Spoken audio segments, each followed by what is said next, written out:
এদিকে জলপাইগুড়িতেও সেখানেও প্রার্থী বদলে কিন্তু আবার মনোনয়ন জট। ময়নাগুড়িতে প্রার্থী বদল করেও জটিলতা। বিজেপি প্রার্থী হিসেবে গতকাল মনোনয়ন জমা দুজনের। ময়নাগুড়িতে প্রথমে কৌশিক রায়কে প্রার্থী ঘোষণা করা হয়, আর পরে কৌশিককে সরিয়ে ডালিম রায়কে প্রার্থী করে বিজেপি।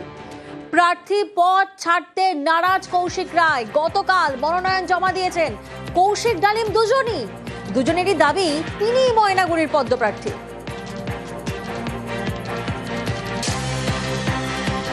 দাদা আজ কোথায় এসেছিলেন? মনোনয়ন জমা করতে। ঠিক আছে, হ্যাঁ করলেন, মনোনয়ন জমা করলেন? মনোনয়ন জমা করলেন? হ্যাঁ হ্যাঁ হ্যাঁ হ্যাঁ জমা। একটু পরিষ্কার করে বলেন। বললাম তো জমা হয়ে গেছে। চলো, হর হর মহাদেব। হর হর মহাদেব। কোন দলের? ভারতীয় জনতা পার্টি। প্রতীক পেয়েছেন? পদ্ম। হ্যাঁ পদ্মফুল। আমি ভারতীয় জনতা পার্টির মনোনীত প্রার্থী ময়নাগুড়ি সরুর বিধানসভার আজকে মনোনয়ন জমা দিলাম। সে কে কি জমা করছে ওইটার উত্তর আগে দিতে পারবো না। আমরা আজকে সিম্বল সমেত মনোনয়ন জমা করেছি। ভারতীয় জনতা পার্টির দুটা সিম্বল হয় না, এইটুকু শুধু মনে রেখে।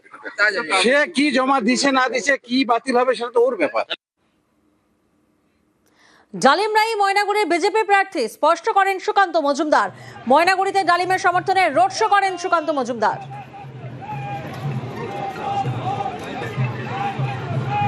আমাদের রাজ্য সভাপতি বি ফর্ম দিয়েছে হচ্ছে ডালিম রায়কে। পার্টি যেহেতু ঘোষণা করেছে ডালিম রায় পার্টির প্রার্থী। মনে হয় পদ্মফুল যার সাথে সেই হচ্ছে নেতা, সেই হচ্ছে হিরো।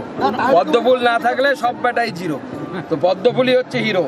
পদ্মফুল আপাতত ডালিম রায়ের সাথে আছে, এখন ডালিম রায়ের সাথে আছে এই নির্বাচনের ডালিম রায়ের সাথে।